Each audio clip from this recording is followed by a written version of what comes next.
The reason bakuzona ingoba kuphumelele umuntu lo bebangafisi kwangathi angaphumelela. Uma uphiwe You can say that again.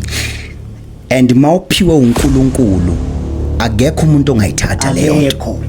uNkulunkulu akamphakamisa umthakathi. Sure. Number 1, angaze ngabona ugogo Sure. noma umuntu wesifazana ogugayo Sure. azaguga abomakhwapheni. Sure. As much as bafazi bathi bayenjoya lento yokuba amakhwapheni egcineni kuyalalwa la. And ekulalweni umuntu uyakhulelwa amithi. Sure. Amithi ingane. Sure. Ingane mase ifuna ubaba wayo, ubaba akekho. Angisho phela wena ulale nendoda omunye umfazi. Abantu abangiziswa ubuhlungu bayaphumelela kodwa mina ngihlezi. Angazi if it makes sense.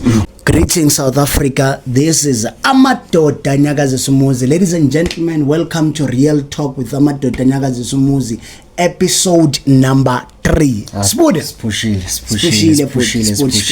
Yeah. Sibingelele lonke South Africa. Njengoba Mabunda sayicalile, Real Talk with Amadoda Anyakaza Sumuzi. Yes sir. Mabunda ziyabuya la ekhaya. Futhi ziyabuya la ekhaya. No, we are cooking, sir. Cooking something. Yeah. Yeah. Uma kuthiwa you are cooking something kunyakazi South Africa, kunyakazi umhlaba wonke.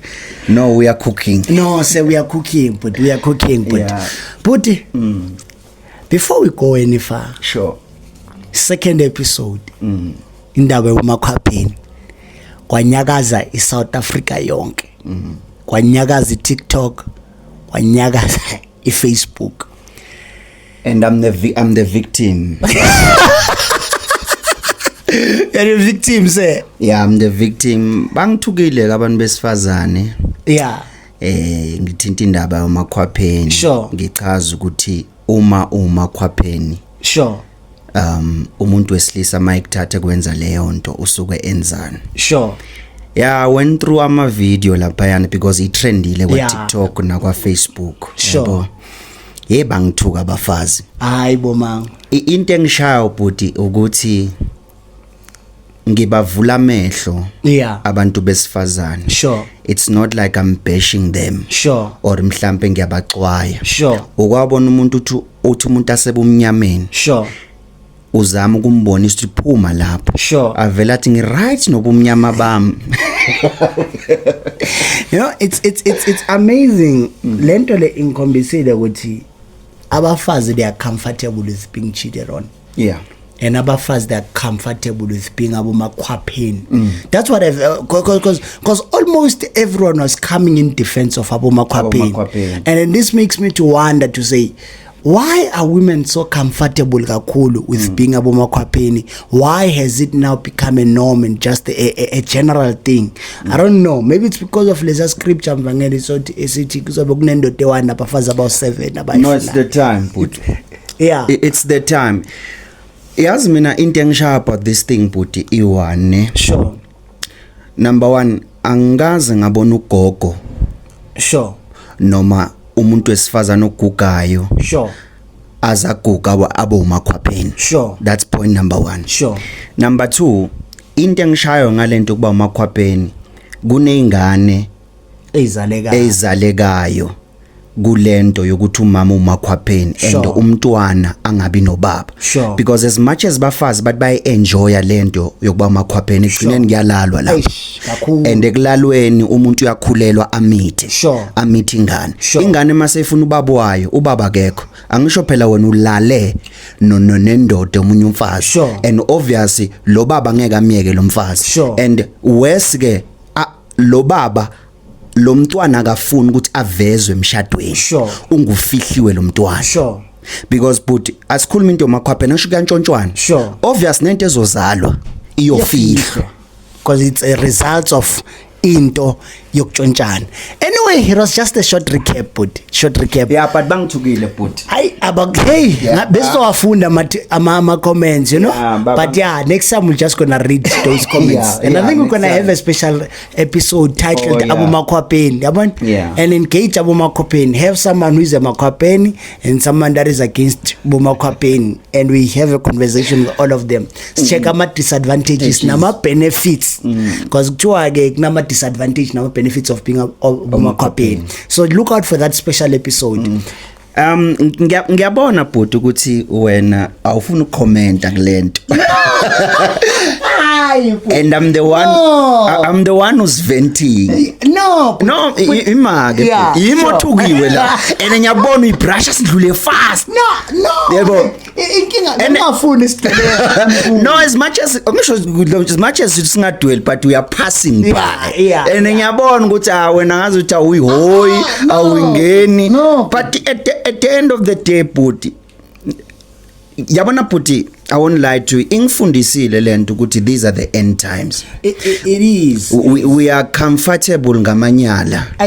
Amanyala abe inorm. And you can say, you understand? Yeah. And here's the truth bhuti. Sure. Siyandlula noma uboyibrushile but sizondlula. Futhi akekho umzali umama nobaba abazali ingane. But isizala ukuthi ibe umakhwapheni. Sure, I hear you.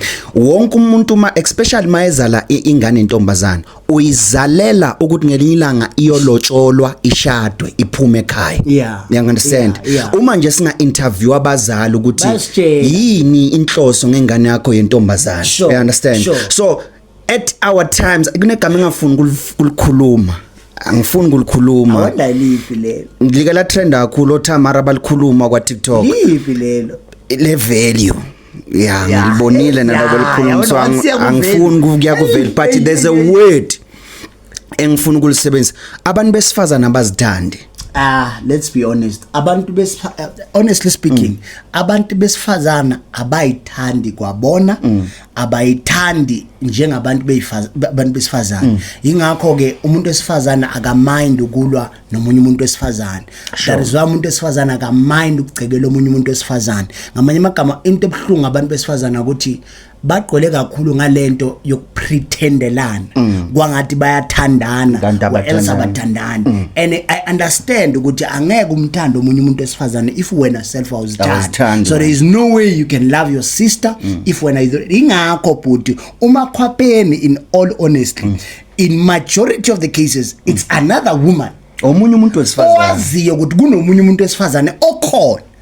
Angeke but angeke ingakho abumakhwapheni bangamajita nje abaqwalanga kakhulu compared to women. You get what I'm saying? Because sometimes we do not love sharing. Ingakho but as soon as I hear that I'm sharing, undoda sometimes he keep his palm. We do not encourage violence and all this kind of stuff. Ingakho amadoda amaningi ayabulala. The minute bezwa ukuthi there is a third guy involved. You get what I'm saying? Yeah. But umuntu wesifazana wezwa ukuthi there is another woman. Sometimes bayahlala. Bahlale for years. You get what I'm saying? And but speaking of amajita, when ngicheka lama video njoba beyitrend ngiya kuma comment section, I discovered ukuthi namajita ema nabantu besifazana abasigcekayo when isikhuluma ngomakhwapheni, and I've realized ukuthi baba supporta ngoba benefit ba enjoy ukubenza ilima lapha banesifazana both women and men bafo hamba kule video kaBhuti page ndakaBhuti uyo check umuntu wakho lama comment club umuntu wesifazana go and check go to I'm being honest hamba check abantu benu ba comment abathini kule video then uzobona ukuthi uthandana nomuntu onjani. Yeah, asidlule ke Bhuti sengibhodlile yeah ngikhiphile noma ngekho. But yeah, no worry. Say very Monday for another special episode programmed for that. Yeah. Aisha, I wanted us to touch a little bit of football, because at the moment South Africa, Ilenduzana, there's been around 4 clubs. Currently, we have what is in FIFA Club World Cup. I wanted to touch a little bit on that to say, have you been checking out soccer? To be honest with you, but mina angicheck ibhola. Sure. If I can be honest, due to ama reasons we internet lekwami. Sure. Ngibheka mangila kwakho. Sure. Understand? So ngiye ngabona nayo iSundowns ukuthi it's part of the FIFA World Cup. Sure. And bayaphusha man. Bawina igame yokuqala. Yeah. Last two bashayiwe. They were playing against Man City. Man City. Yeah. But beautiful. Yeah, beautiful football, man. Yeah. I'm really proud. No, not Man City. What is in the club level against one? Dortmund. Yeah, something. Yeah. Dortmund. Okay. Man City badrawile. Man City beyidlala ne ayikazi. Awakazi yadlala ne Sundowns. Beyidlala nale club yini. Wydad le yabo Lodge. Oh, yangiphazisa uLodge. uLodge wasphazisa because wakhodlalela iSundowns. Yeah, so noma ngari bangathi iSundowns beyidlala ne but nothing much. Yeah. But since I check kakhulu, we're not going to dwell much on it. Okay. We're just going to go straight to the topic that this episode singakhuluma ngayo namhlanje. Which is but so angifuni ukuthi undlule indaba ye football as much as I don't watch it yabo but what are your perspective mawubhekile iyiphi team mhlawumbe uyibonayo ukuthi ngayithatha because ngibonile man I'm really proud ngebhola lase South Africa ebuthi siyadlala siyadlala ngibone ngeSundowns lento yabona so what your perspective uyibona iSundowns ifika kuma finals or mhlambo uyibona yipi team ene potential? I think because of the last match in Sundowns, sure. I have full confidence ukuthi ingandlula iye ku the round of 16. Okay. Yabona because actually currently we are in group stages but if it can win the next match edlalayo then it can go to the round of 16 but after round 16 it's going to be a little bit tough due to the amount of teams that are there. Probably Man City will be there, Juventus will be there, Real Madrid will be there. In the club play in club 10-0 Dynamic will be there. Sure. So because of that the caliber of those clubs yadlala ibhola lapho and okay maning lama team but maning because nguzwa ushabo round 16 like obvious but there's gonna be there are group stages whereby it's four groups, four clubs from different parts of the world and then after it jumps to a round of 16 but maning but otherwise Sundowns as Thembizo was represented very well and then enye into but man speaking about Sundowns kunabantu abathi si support iSundowns because yes represent especially here in South Africa. Sure. And vele kufanele si support. Sure. But now mase iwin iSundowns kuba nalento ukuthi babhesha iChiefs babhesha iPirate. Yeah. So I don't understand but ukuthi mabathi si support but makuwinwa okay mase supporter song but mase iwina sekushawa abanye la khona yabona so but the truth of the matter is we need to support it even though abalandeli bayo banabo phiqi I'm sorry to say that sure lama supporters are 70 we Sundowns but no my prayer man put special abantu aba 70 nje supporters amaningi Sundowns but my prayer man ukuthi push man iPush kakhulu let it wish you all the best boys and also uLodge man uLodge bekadlala buti uLodge bekadlala buti mawulazi uyalazi man leave the guy alone ngibona taqaza belunga Man City ukhalabo Pep lapha that day the guy was creating chances playing a very beautiful game of football but I put asindlule la kubhola no manje shundipho namhlanje uyaflasha no man there's something that inspired me about uLodge man yabona but sure and remember Pep it's one of the greatest coach sure lowe Man City sure yabona uma udlala uze unotiswe with the big guys mina put discover 9 sure uma ngabe I'm sorry to make example ngalento uma kungathiwa body wena ula eSouth Africa sure uKanye West akhulume ngawe uyazi ukuthi ngokuthatha inyiko Mabunda doors are opened kunjani. So that's what I've discovered futhi ngolotch ukuthi hey mfethu uphepha khulume ngaye. But you know there is one guy you cannot mention uLodge and not mention Rulani. Hey. And remember Rulani uPep Light. Sure.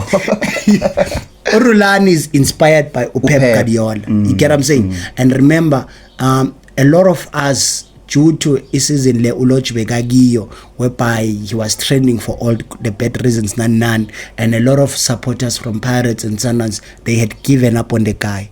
Then when Rulani got Span Guidad, was like, I want that guy. You get what I'm saying? So sometimes in life, we need someone that is like Rulani in our lives, who will see our mistakes but still acknowledge our greatness in our mistakes. To say, though this guy messed up here and there, but there is a potential in that guy. You get what I'm saying? So there is no way singapagamisa uLochi and leave Rulani outside, because uye omfakile kuwidad. You get what I'm saying? So I pray kwangathi uNkulunkulu in life angasihlanganisa nabantu abafana noRulani. I pray now kwangathi ungathandaza umntanazo njalo. Lord, may I meet the Rulani in my life. Yeah. And remember, no Rulani naye, there is no way you can talk about Rulani and not mention Pitso Mshimane. Yeah. You see the line. Yeah. So Rulani needed a Pitso in his life, but uLodge needed Rulani in his life. So yabona ukuthi it's a step. You get what I'm saying? Yeah. To say akekho umuntu ozenzayo, you need someone that will help you and open those doors in your lives. Yeah.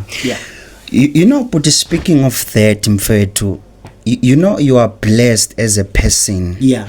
Uma ngabe uzoba nomngani, or a family member, okwazi ukumisa impilo yakhe, or athola ama-bullet for wena, so that uzokwazi ukusucceed. That's true. You are blessed. You are blessed, but because lento esikhuluma ngayo le it shows, because even yena uRulani akasekho on that team. But uLodge mfethu is going high. You understand?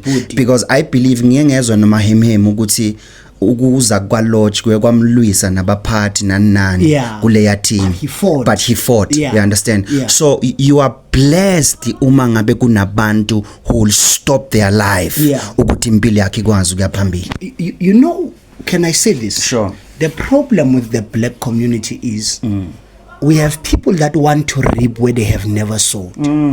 We have people who want to claim what they have never believed in. What do I mean by that? You are struggling. Awuna mali yokuya awuna mali yoku-apply. Kunabantu within family that have the resources and the abilities ukuthi bakusize. Bangakusizi, ustruggle ugcina uphumelele. Uthi so top bafuna ukuclaim. Angazi if it makes sense. Mara mawucheka in the first place, they never supported you. This goes on, but you are a young person, you are gifted, you are talented. You know how to put most of these successful players. I'll give you a perfect example.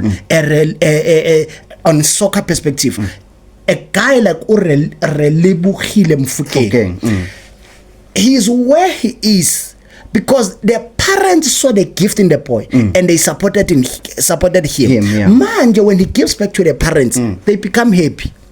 Where am I going with this conversation? I'm saying there is an interview that I saw, Yaga Rulani, whereby it was like there is a job offer.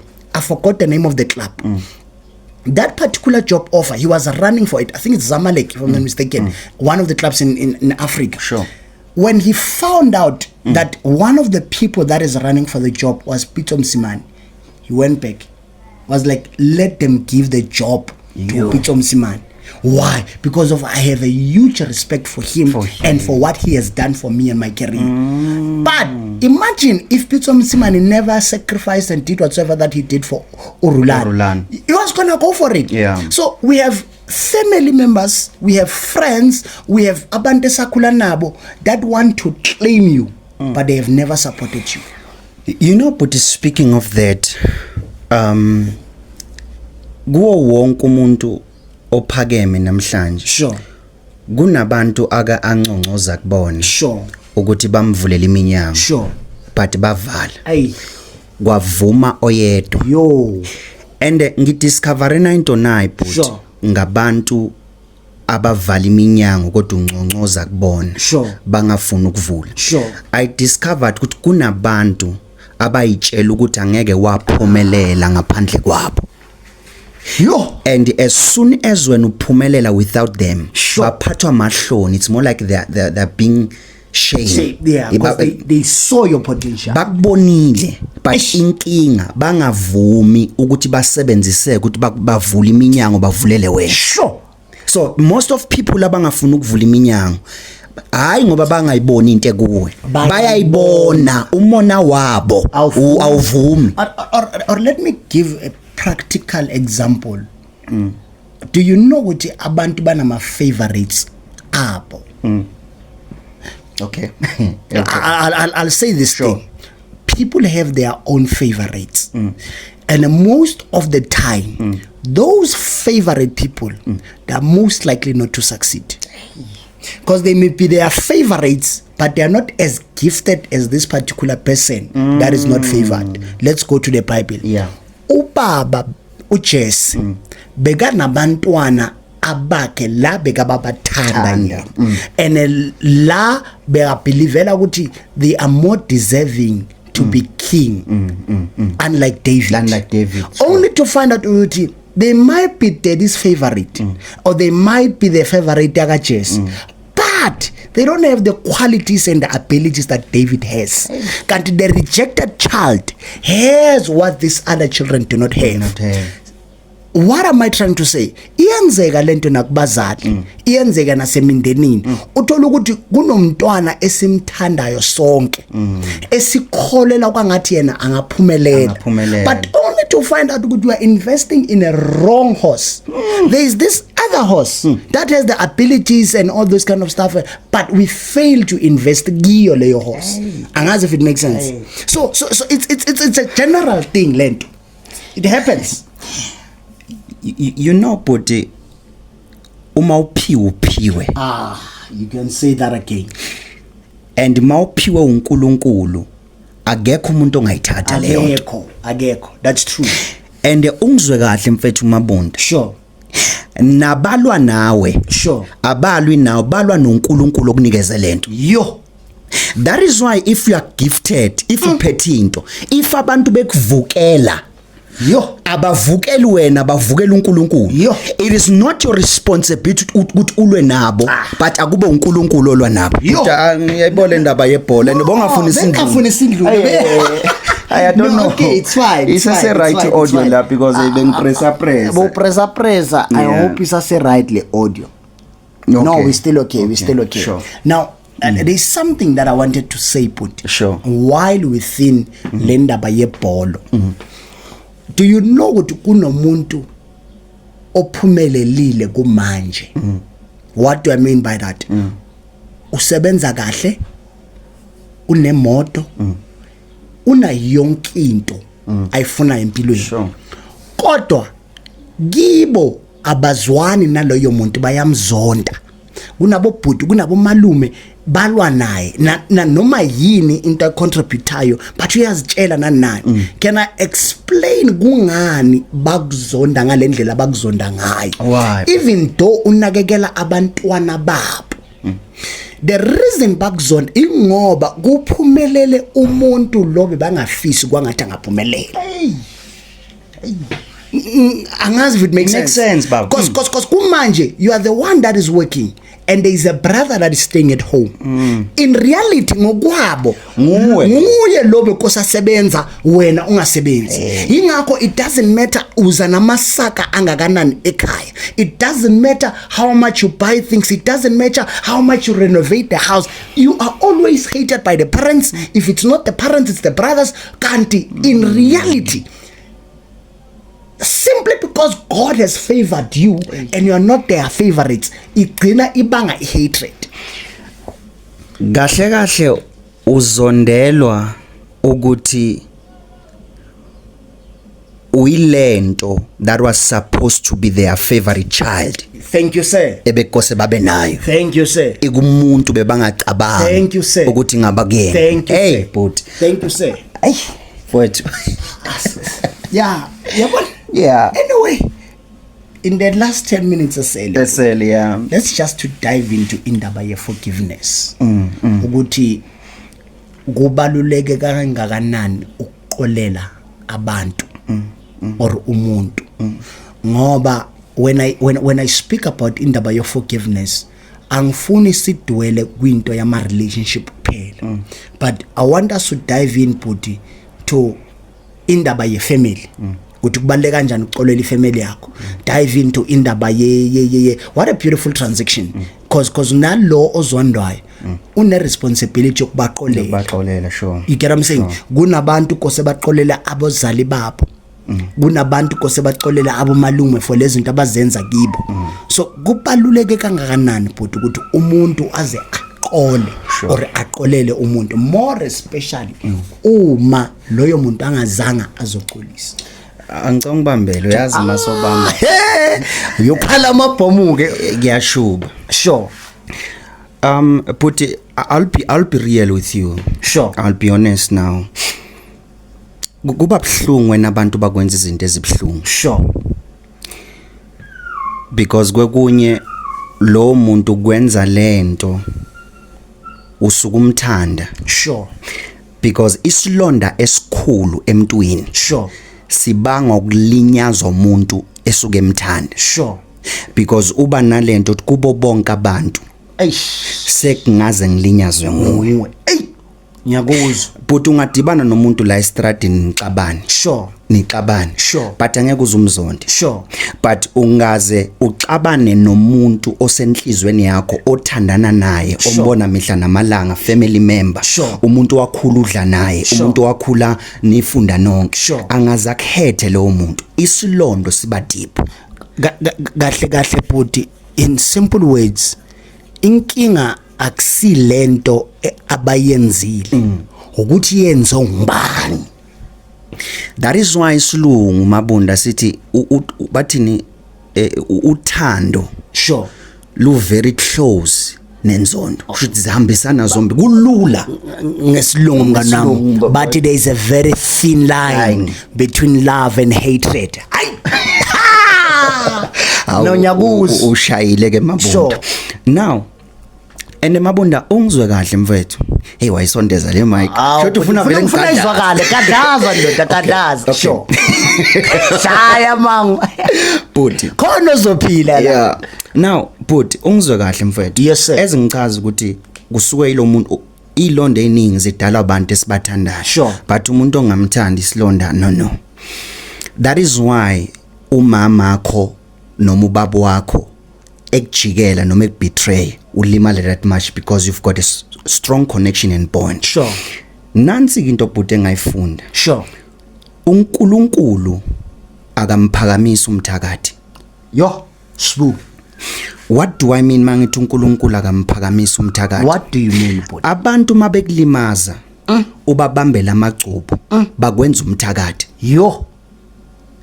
Ingakho noma uphakama uphakamela ukuyo revenge. Yo. Kune movie bhuti engayibona mina bathi uNkataliya. Sure. Le ntombazana. Sure. Abazali bakhe badutshulwa ekhona sesemncane. Sure. Wakhula ukhulela ukuyokwenza revenge. Sure. Kuba njalo ko uma ngabe uNkulunkulu ezokuphakamisa kanti awuxolanga. Sure. Uyothenga ama missiles namabhoma kwaIsrael uyodubula ngoba vele unalenzondo. Sure. That is why but it's very important ukuthi ukwazi ukuphola. Sure. Ngoba ekupholeni abakungabe basabona wena, basale sebabona noNkulunkulu wakho hamba naye. Sure. Ngamanye amagama bhuti, if forgiveness it's very close with God.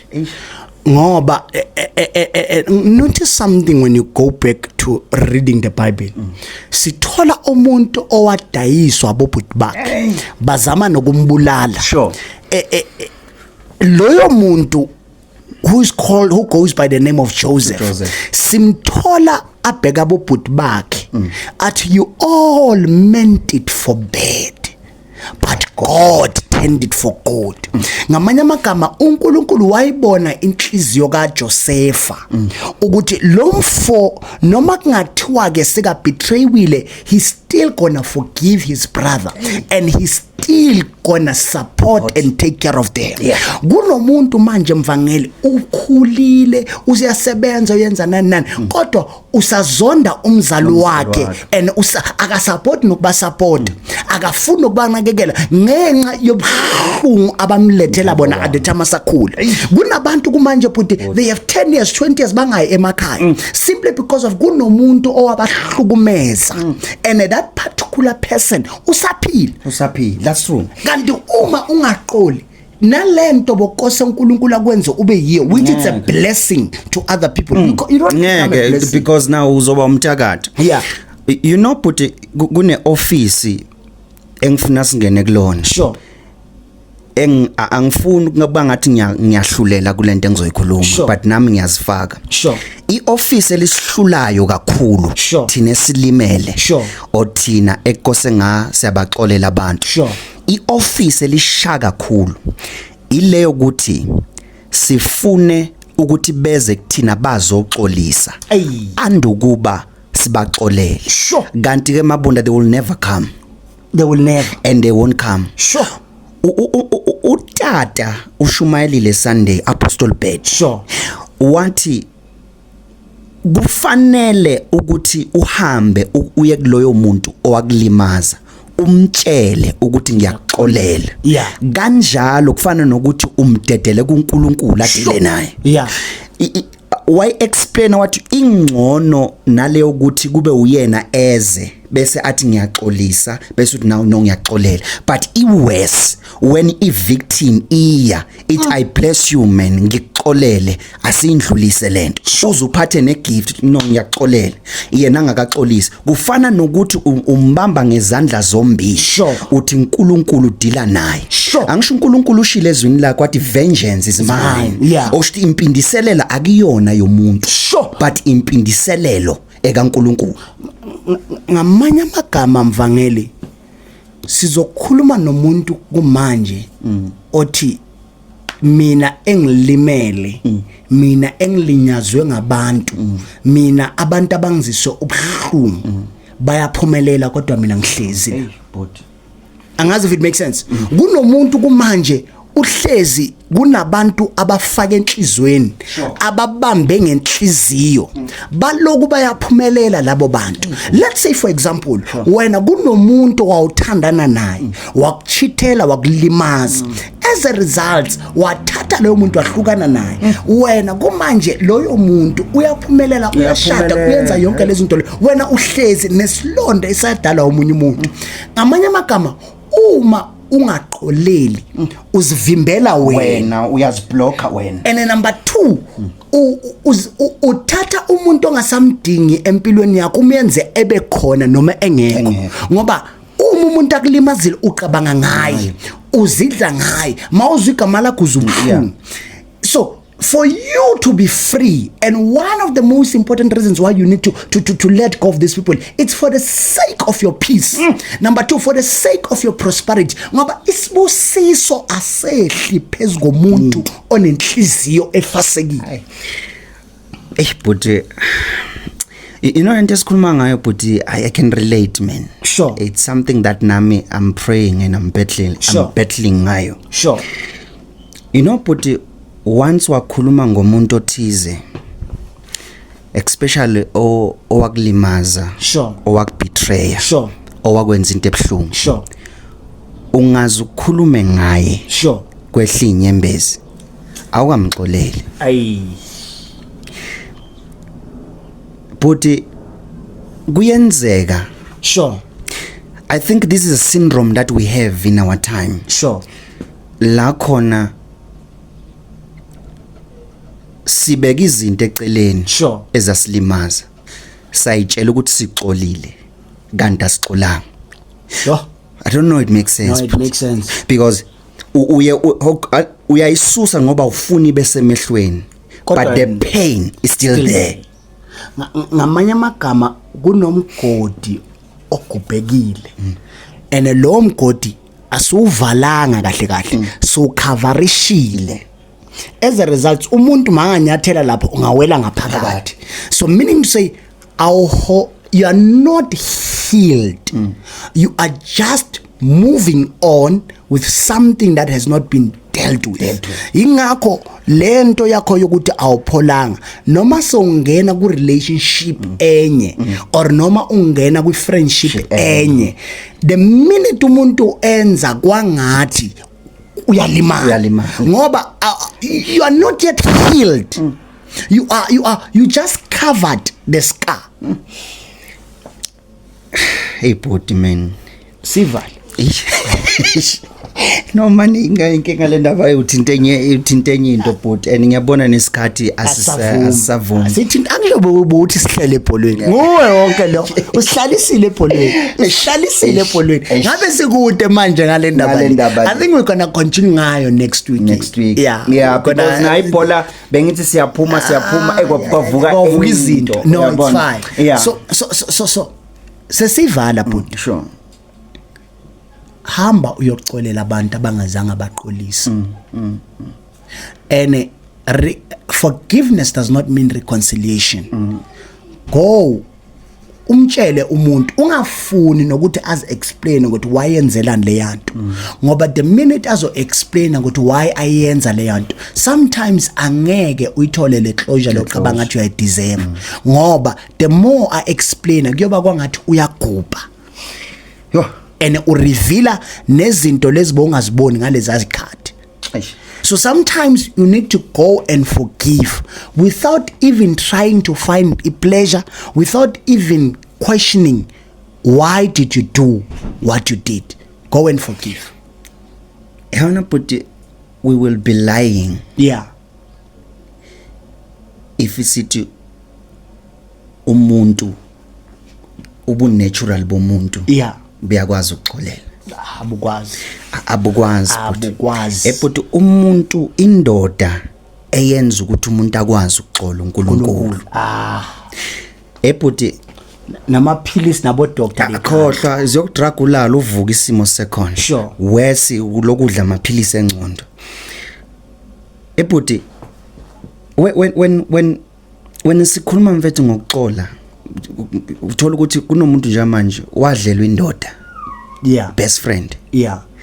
And Wes bebashadile. Yeah. Ayizwisisa lento. Unomuntu njengamanje owabulawela ingane. Yeah. And lowo umuntu wabulala ingane akakaboshwa. Usahamba uyambona freely. Yena uyableeda. What about owadlengula futhi? Yebo kunabanye abadlwengulwa futhi. Labo bantu abakaboshwa. Into engishanga lento yokuxola. Ayinandaba ukuthi umuntu wenza into engakanani. That is why mntasekhaya sesivala, you need God kule office lokho esikhuluma ngalo ukuxola. Nathi ngasiboni Shumayela sibo bishop sisinyakazisa. Lapha leya it separate boys from men. Bud ngoba kunomunye kumanje usekhaya akasasebenzi ene umuntu owamqoshisa emsebenzini ulo awamfaka emsebenzini. Kunomuntu kumanje bhuti owathatha usisi wakhe emakhaya amlethe eGoli athi uzozama impilo engcono aphinde loyo sisi alale nendoda yakhe. Angazi if it makes sense. And now you are sitting there miserable and bona bayaqhubeka ngempilo. Lalela umuntu, do you know there is a saying angikhohlwa le saying bhuti ithi umuntu kuthiwa I'm looking for a perfect way to put this thing.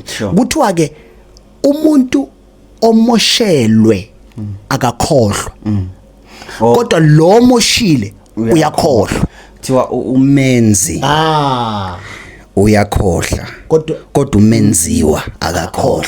Ngamanye amagama labantu abakulimaza sebakhohliwe wena usele nepain nalento abayenza, and the reason usele ngayo and affect impilo yakho ingoba awukaquli. Go and tell them I forgive you. Real talk with amadoda Nyansumuzi. Bantwana basekhaya siyabonga kakhulu man.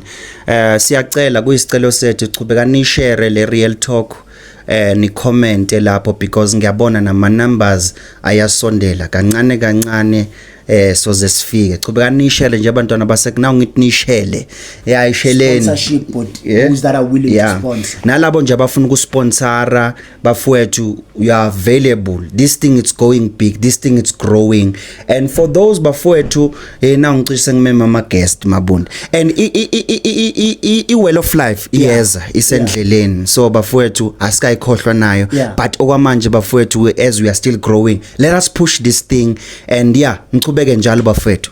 Santhanda bafethu, have a blessed night. Amen.